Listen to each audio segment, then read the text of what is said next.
Everybody, Peter Zeihan here, coming to you from Boston Harbor. The news over the weekend was that in Argentina we had our first round presidential contest, and the two finalists who will compete in the first weekend of November are a guy from the ruling party, the Peronis, he's the economy minister, and a guy from the libertarian field, which is Javier Milei. And apologies if I got that name right. If you win, I'll learn to pronounce your name. Just ask Bernie Mohamedov of Turkmenistan. Okay, let's see what to say. Milei's big thing is that he wants to do away with the Argentinian peso and institute a dollarization program. Three big things from this. Number one, this is more than just some financial chicanery. This has very real implications for the Argentinians as well as everybody else in the neighborhood. Because the financial strategies of the Peronis are a little wackadoo. Peronism is a very non-standard political and economic ideology, and it combines the worst aspects of Venezuelan socialism with corporate Nazism.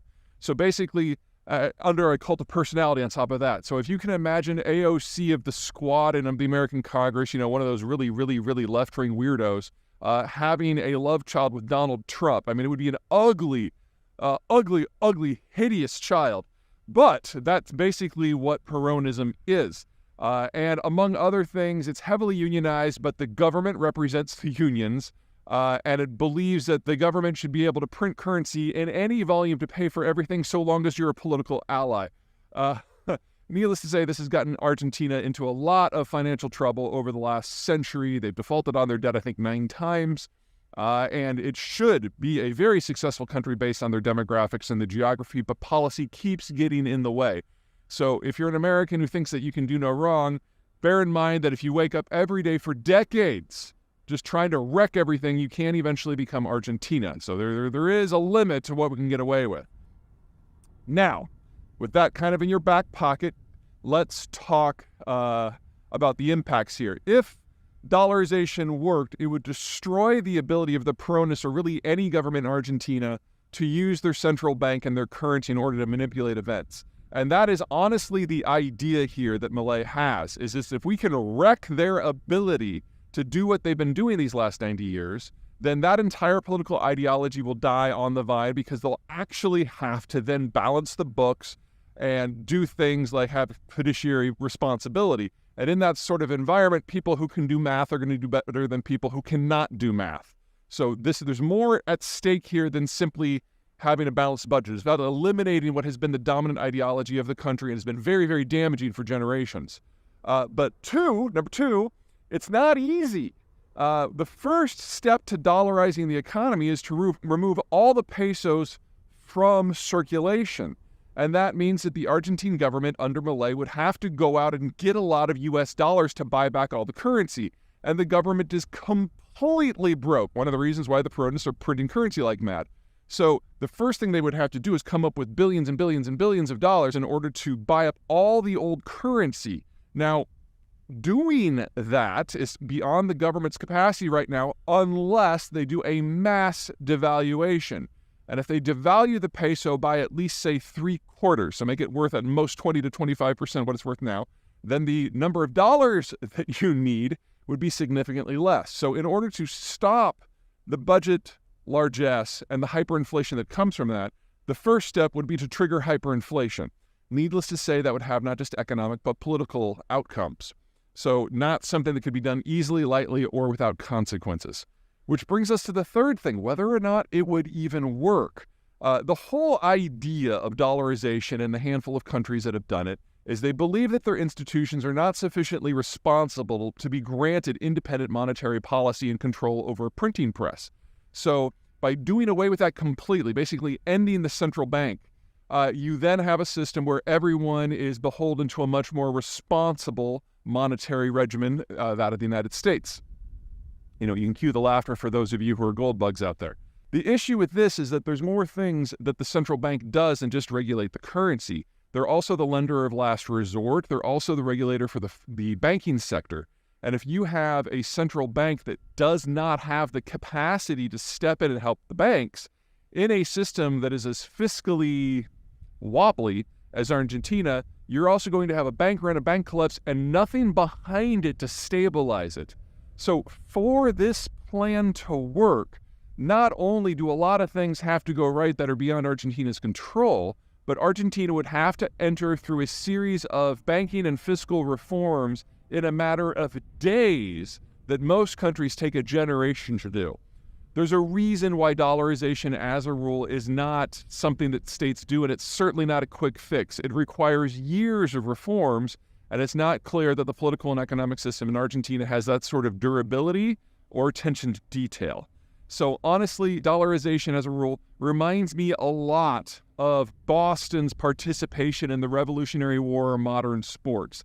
They hit hard right out of the gate, they pick a lot of fights, and then they largely sit out for the rest of the season.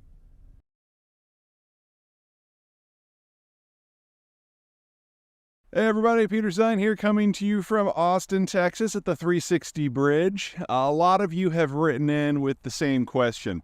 U.S.'s credit rating has been dropped. What does it mean? Is this something we should be worried about? The very short version is ish. Whenever your credit rating gets dropped, it generally means that you get put into a different category in terms of reliability of repayment, and that means you might have to pay a different amount to service your debt. So imagine, if you will, that you're trying to buy a house, and on your last house, you just walked away and left the keys in the mailbox. That's a hit to your credit rating. The next time you try to get a loan, that loan is going to cost you more. And since the United States government is issuing bonds, debt, every single day, there's an incremental increase in what we have to pay because of reliability. Now, in the case of something like a country, the wobble, especially for a country the size of the United States, tends to be pretty minor. In addition, the United States is the global superpower. It is the sole global currency. That is not going to change in my lifetime. And as long as that is the case, the United States kind of is the marker of 100% on what you can get.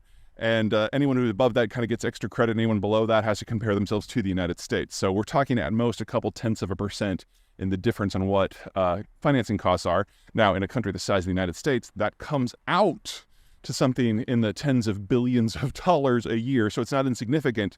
The bigger impact is what you're going to be feeling if you happen to be downstream of that, where your debt is indexed to what the U.S. government does. And in that sort of environment, you're talking about your mortgage, your credit card, and everything is going to get a little bit more expensive. Again, from a very low base, but still adds up to tens, if not hundreds of billions of dollars a year in additional credit costs. That's not what I see as the big concern. So let me give you two. One relatively minor, one that's really big. First, the minor one. This is only going to get worse. When George W. Bush was president, he issued the most debt, did the most deficit spending of any president in modern history.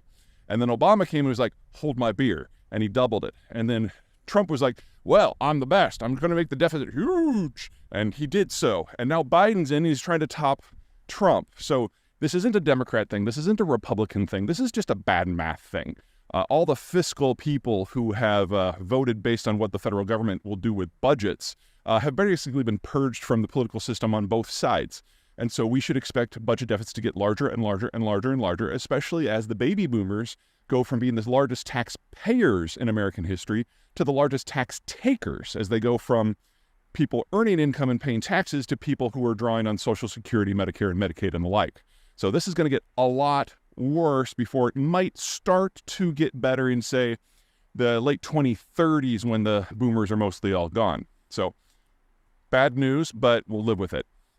The worst thing, the concern that most folks in the markets have today isn't that the U.S. can't pay. After all, the U.S. Federal Reserve has the ability to control the money supply with the click of a button and can basically print enough currency to buy all the government debt. And that's exactly what we've done in the last 4 presidents. However, the concern now is that the U.S. won't pay. Donald Trump said we could renegotiate or abrogate some of the debt, which is the sort of thing you hear out of Greece or Argentina or Cuba. And in the current environment, we've had a number of people across the political spectrum, heavier on the right, but not exclusively, who have tried to use the ability in Congress to shut things down. Maybe it's a program, maybe it's debt repayment, maybe it's the government itself. But basically saying that we abrogate responsibility for taking care of any of this anyway. And if the U.S. were to just walk away from any of its debt, whether it's because we apply something like modern monetary theory or we just simply shut down the Treasury Department, then all of a sudden you're talking about the biggest financial asset class on the planet being thrown into question. And in that sort of environment, just the fact that this is even a minor risk, just the point that this is a point of discussion, is sending up American credit costs vis-a-vis the rest of the world. And that very rapidly turns into a trillion-dollar question. Now, for an economy the size of the United States, a military the size of the United States, the reach of the United States, the U.S. dollar's complete domination of the financial space, a trillion-dollar question is almost a rounding error. But you will feel it each and every time you make your credit card payment, get a mortgage, get a car loan. This is now hardwired into the system until such time that we have a twist in our political system that injects a little bit more responsibility. That's not going to be this presidential cycle.